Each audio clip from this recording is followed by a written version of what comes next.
doors because we didn't know if people would come together in a meeting like this one. We were going to go to their homes and see them on their front porches if they answered the doors. But the fact that you all came here and welcomed us just means the world to me. I'm grateful. And we've also been told about the hot dogs at Skeeter's, which we're really excited to go to next. But grateful to Open Door and hosts for having us here at this establishment. Just learned a little bit about the mission and how it's operating, and it's a pay what you can kind of establishment. So Paul, speaking of compassion and empathy and being there for one another and seeing ourselves in one another, it sounds like you all are living that here in this community. I'm grateful for that. Linda, for helping us to organize this. Thank you so much for doing this. I appreciate it.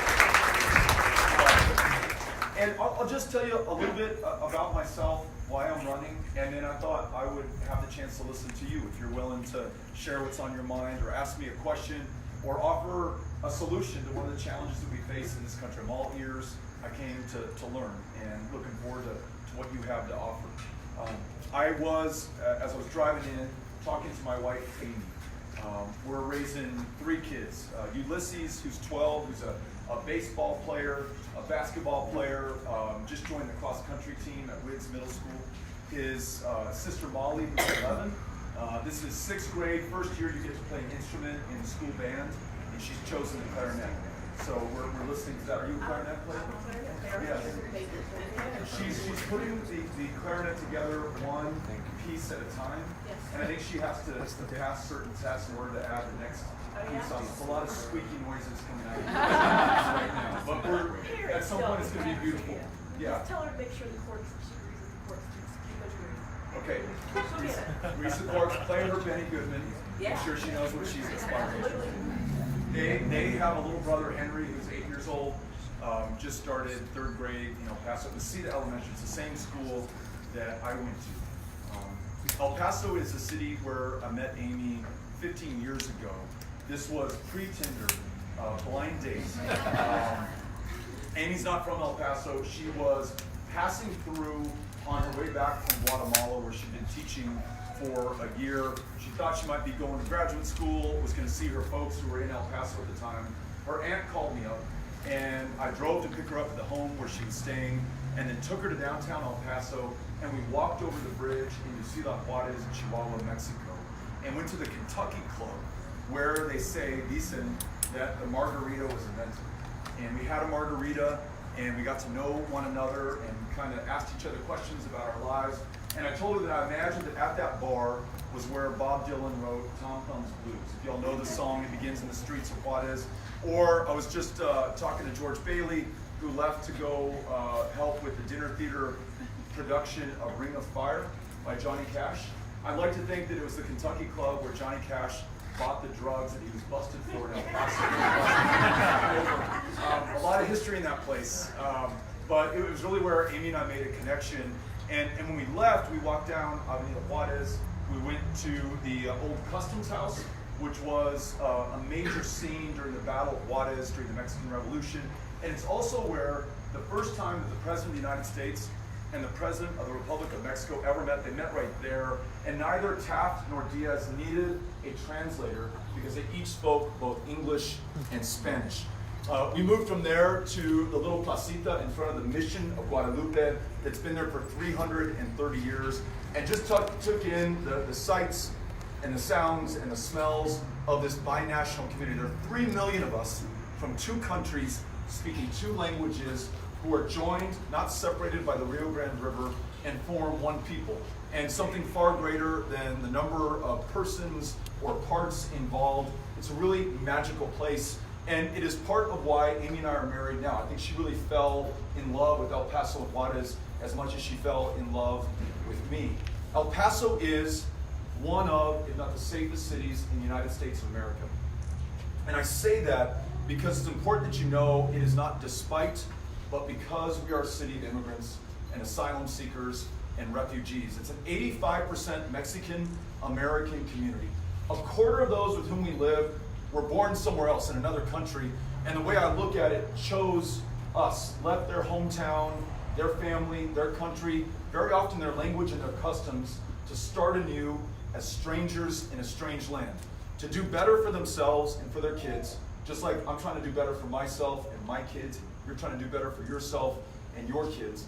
But also, importantly, they came here to do better for all of us, to contribute to, not take from, the American dream. And I mention our safety and security ranking relative to the rest of the country because I want to demonstrate by their very presence they have accomplished that. They've made us stronger and more successful and safer than we would have been otherwise.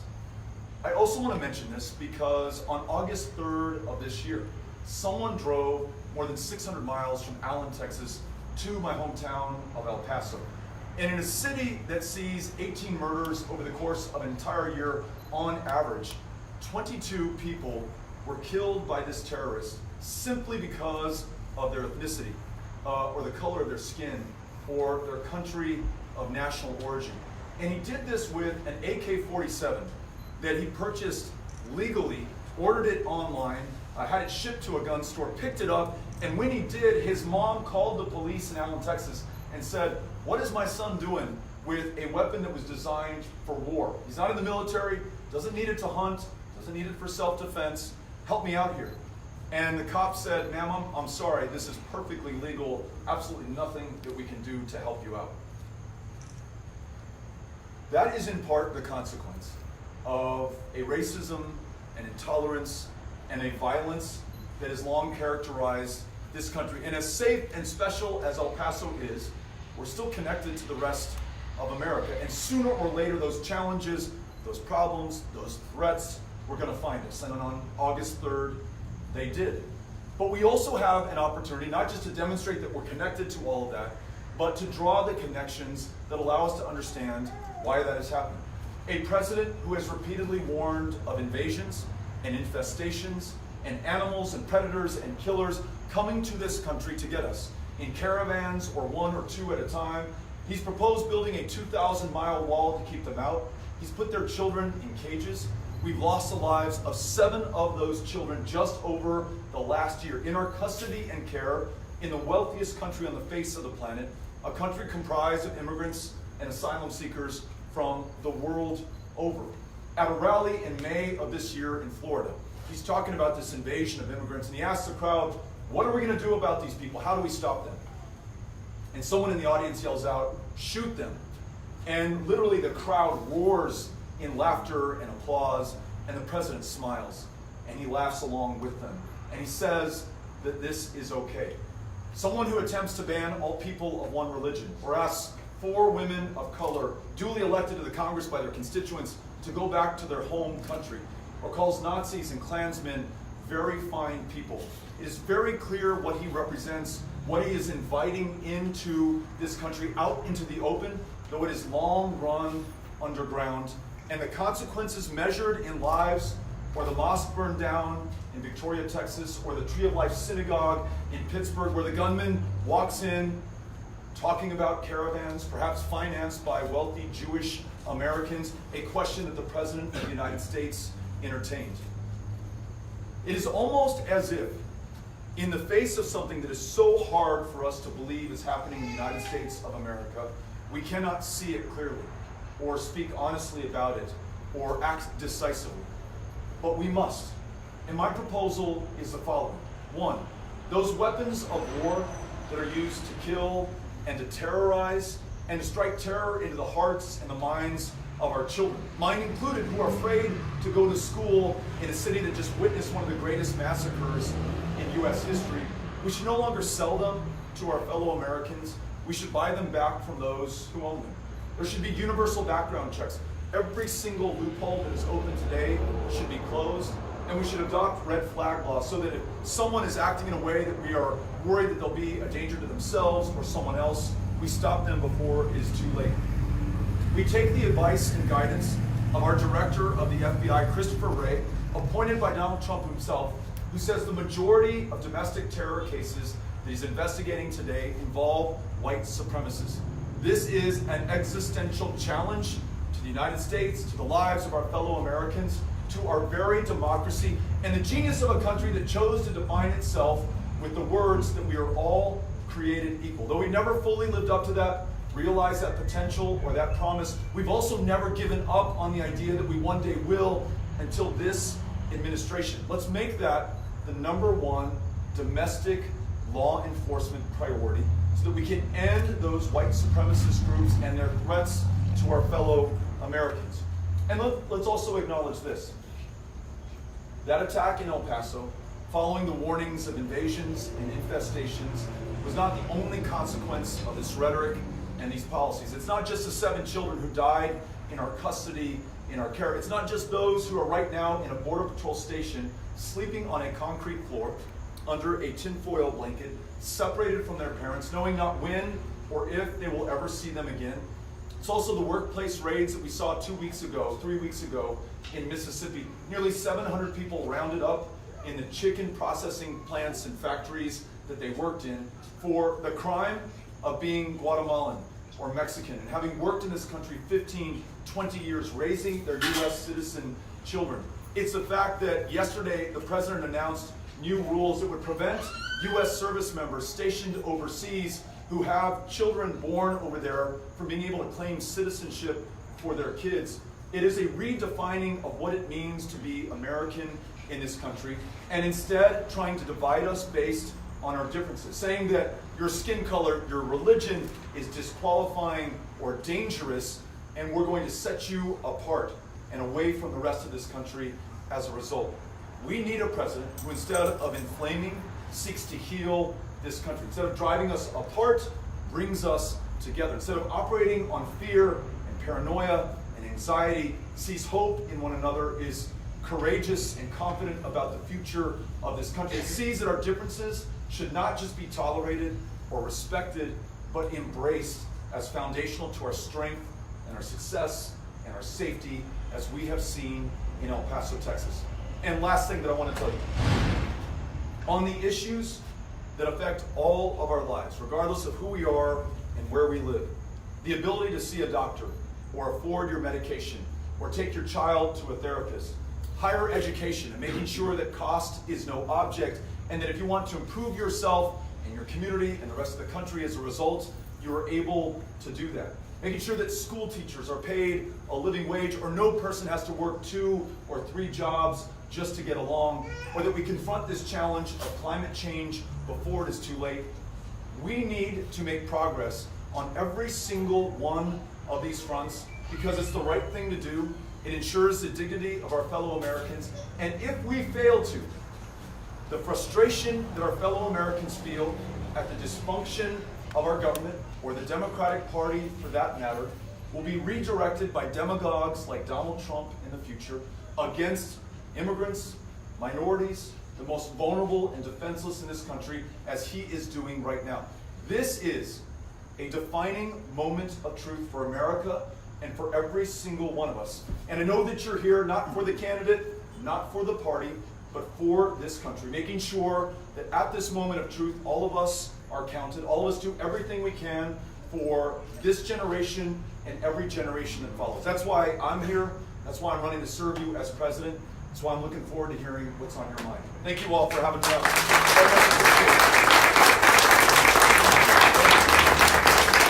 So, raise your hand and I'll answer your question. Sir. I'm about as blue collar as you get. I'm also a 2A guy. I've got ARs, AKs. I've got guns that will reach out over a mile.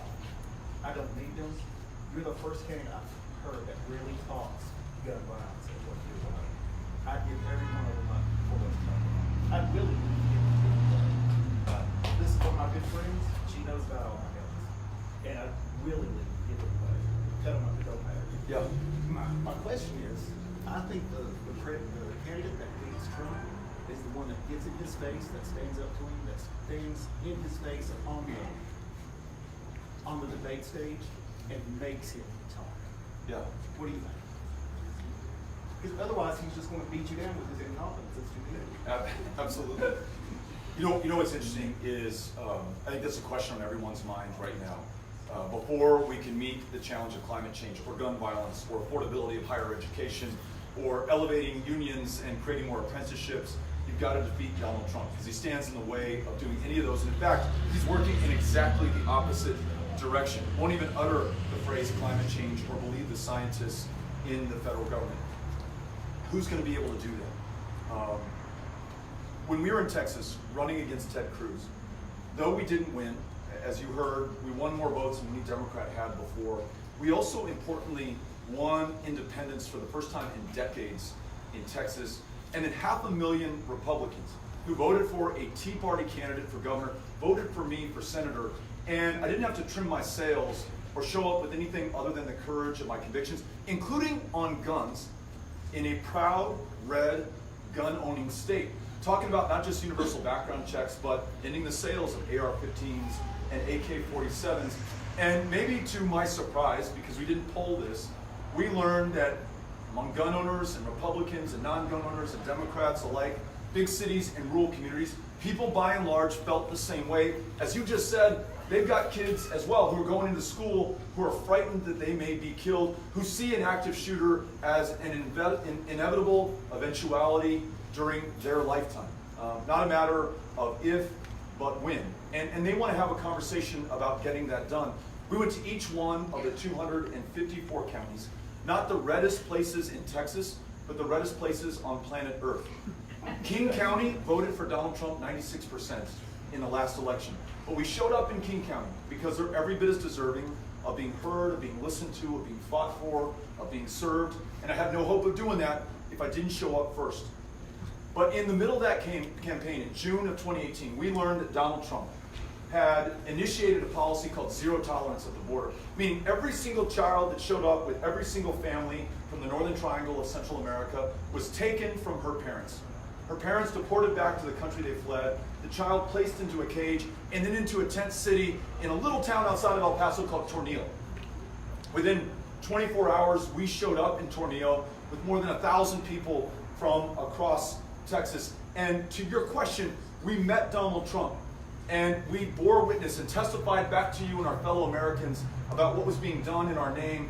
And within weeks, that policy was ended. Within months, Tornillo was closed down. When Donald Trump brought that show again to El Paso in February in person to have one of these MAGA rallies and using our community as a backdrop for his case to make the wall, 10,000 of us took to the streets and marched not against Donald Trump, but for this country, the best of who we are as a country. Folks from every walk of life, every tradition of faith, every status of immigration, together in El Paso, reminding us of who we are. And so to your question, I don't know that there's any one person who will defeat Donald Trump. I think it's going to take all of us standing up against him. That is his Achilles heel. His strategy, as old as human civilization, is divide and conquer. Because of your religion, your immigration status, the color of your skin, where you live, you are unfit, or you should be angry at this other person for taking your job or screwing your life.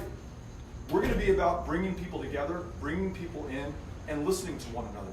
Going to a gun show in Conway, Arkansas last week, which I didn't think was the most brilliant idea because the day before I just announced the mandatory buyback for AR-15s and AK-47s as our policy platform. And I asked my staff, why are we going into a place where they're selling AK-47s and AR-15s to announce this policy and talk to people about it? Well, it was just like King County. The folks who came up and talked to us were just as concerned, wanted to do the right thing, wanted to have that conversation, and someone even said, I'm going to vote for you. I want you to be our president because you reflect what I'm interested in. But if I had not shown up, if I had not listened, if we didn't have the conversation, that conclusion would not have been drawn. So that's the way that I think that we beat Donald Trump. All of us deciding to do it together, writing nobody off and taking no one for granted. Thanks for asking the question. Yes. I have lots of insurance, but one of my biggest one was higher ed.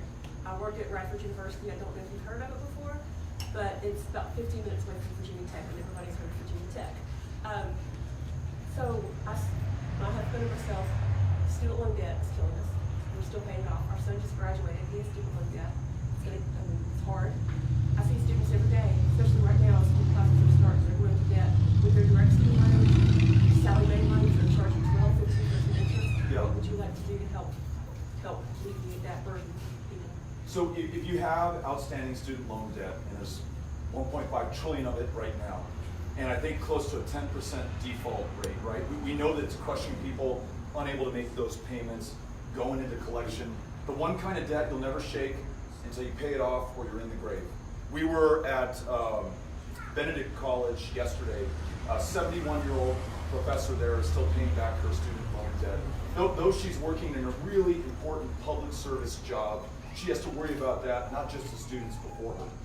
Our answer to this is to refinance all existing outstanding student loan debt at the lowest possible interest rates. Right now, the federal government over the next 10 years will make $8 billion in profit over the interest rate payments that former students are making.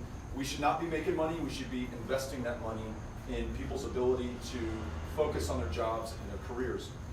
In addition, y además, if you commit some part of your life to public service, now that could be public school education, working one of the 40,000 unfilled jobs at the VA to deliver for a woman or man who put her life on the line for this country, any kind of government service, local, state, or federal, working at a community college or a publicly financed university, we wipe clean and clear that student loan debt. And unlike the current public service debt forgiveness program, right now you have to have 10 years of on-time payments and then jump through every hoop imaginable, cut through all the red tape there is on planet Earth, and maybe, just maybe, you will qualify.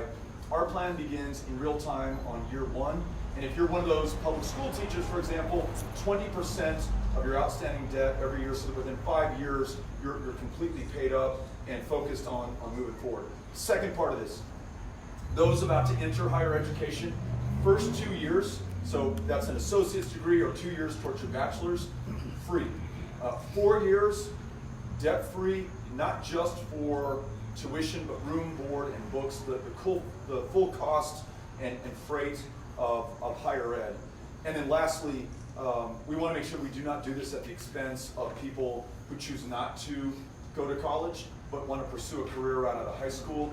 And so we want to elevate the roles of unions, vastly expand apprenticeships, create 5 million new apprenticeships in this country, debt-free, learn a skill or a trade that you will command for the rest of your life. So that's the way that we meet that challenge of higher ed. That's encouraging because both my husband and I work in public service, and I know that eventually I hear all this stuff and it can eventually hurt my job being a financial aid, but if it helps the overall good, I'm okay with it.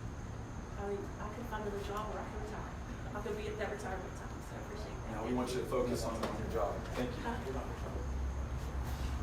retire in 7 years. Sir. What's your view or your path as far as getting veterans back into the workforce and helping these guys? It's paved the way for us. I mean, I'm a fellow veteran myself. Yes. And, you know, I've been to DC. I've seen a lot of veterans sitting up there in the White House, homeless. Yes. Nothing to eat. What's your strategy for that? A couple of thoughts about how we ensure that veterans do not fall through the cracks when they transition into civilian life after active duty service. One, make sure that we fully fund, you mentioned homelessness, fully fund these HUD-VASH vouchers that guarantee not just a shelter roof over your head, but permanent housing so that you can then focus on everything else in your life. Two, address those 40,000 unfilled clinical positions within the VA. Many veterans coming back with post-traumatic stress disorder, traumatic brain injury, military sexual trauma, traumatic amputations, the signature wounds and conditions of war and service and combat are literally unable to get in to see a provider at the VA. In El Paso, Texas, we have the longest wait times to see a mental health care provider for a veteran, and that care delayed became care denied and helped to produce some really tragic outcomes. We think we're between 20 and 22 veterans a day taking their lives every single day in this country. A lot of that is access to world-class mental health care. And then the Transition Assistance Program, or TAP, in United States military as you transition into civilian life is really an afterthought or a box that is checked right now for a lot of service members and for the Department of Defense as a whole. We want to greatly expand that so that well before you transition out, you're connected to that university that you're going to attend if you want to avail yourself the post 9/11 GI Bill, or that career that you want to start, or that small business that you may want to build. World War II veterans created small businesses at the rate of something like 46, 47% of them returning started a small business. Post 9/11 veterans, it's like 4 or 5%.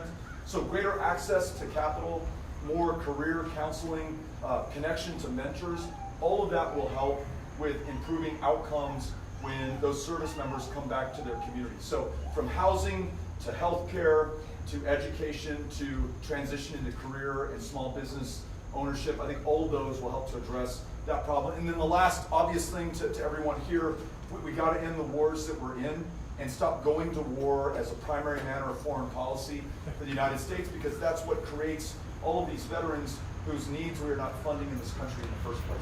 Thanks for asking me. Appreciate it. Cynthia, do you want to? Okay. For the record, both my mother and grandmother lived in El Paso, and it is a special place. Thank you. With 3 kids in school, what's your future for public education below the secondary level?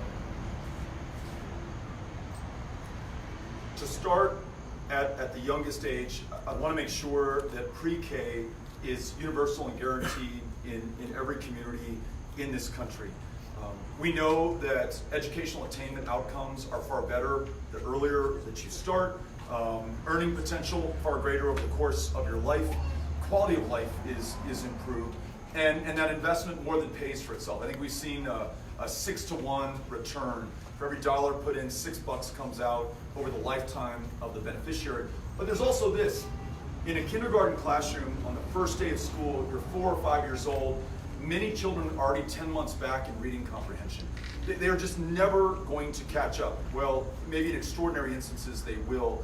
If we move that starting line back, and if we acknowledge that those kids who are 10 months back, probably their moms and or their dads are working 2 or 3 jobs, do not have the luxury of reading to them before the first night of kindergarten, the way that Amy and I read to all 3 of our kids before the first day of kindergarten. So ensuring that we acknowledge that that is part of the problem, a minimum wage that is a living wage, the ability to have time to spend with your family after the workday is over, that's connected to it as well.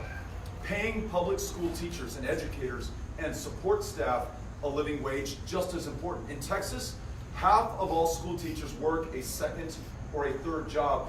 And these are the same women and men who out of their own pocket are paying for classroom decorations, school supplies, but also paying for meals for children who are on free and reduced breakfast and lunch, but do not have a warm meal to go home to at the end of the day, or are buying a set of clothes for the kid who's shown up in the same jeans and t-shirt Monday through Thursday. Friday, she knows that his dignity, his ability to learn is connected to his sense of self-worth, and out of her own pocket, she pays for it. So we set up a permanent education fund, initial investment of $500 billion. We fund the gap between minority-majority school districts and white-majority school districts for those teachers to make a living wage. We fund at historically black colleges and universities teacher training academies to get more teachers into the pipeline who look like the students before them, because we also see disparities in discipline in that kindergarten classroom. A black child in Texas, 5 times as likely to be disciplined, suspended, or expelled as a white child in the same classroom, setting up a schoolhouse to jailhouse pipeline that has produced a prison population of 2.3 million, disproportionately comprised of people of color, the largest prison population on the face of the planet today. If we make those investments, set that policy, replace Betsy DeVos with somebody who has experience in a public school classroom, we will get far better outcomes for our country, an investment that will be more than paid for in the return that we see. So thank you for asking for that. Cynthia, you call the question, so. Right back there. Yes. Blue shirt. Gotcha. Okay, as president, how would you address healthcare as a whole? The question is, how do we address healthcare as a whole?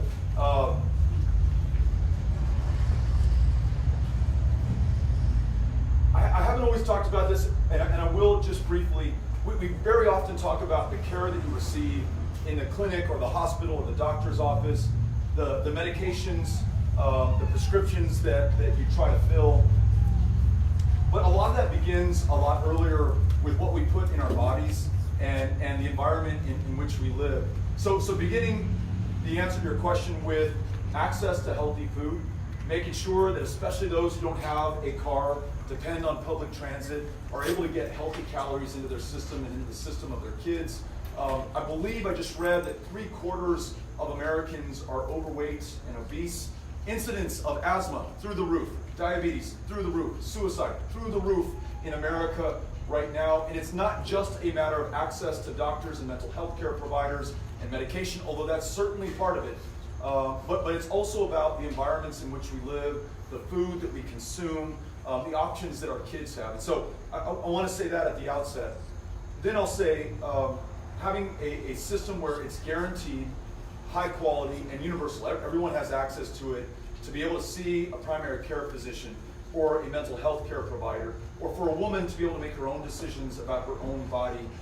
It's another one of these investments which, if we make it, the return will be seen in our fellow Americans being well enough to live to their full potential, well enough to learn in school, well enough to go to work, well enough to start a business, well enough to write a poem or create a piece of art that will change our lives. That's the return that we get by doing that. The plan that I propose says that if you're uninsured, we'll enroll you in Medicare. If you're underinsured or insufficiently insured or expensively insured, you can't afford your copay or your premium, you can elect to move to Medicare. But if you have employer-sponsored insurance, and especially if you're a member of a union who fought for an insurance plan, maybe in lieu of wage increases or other earned benefits, and you like that plan because it works for you and your family, you are able to keep it.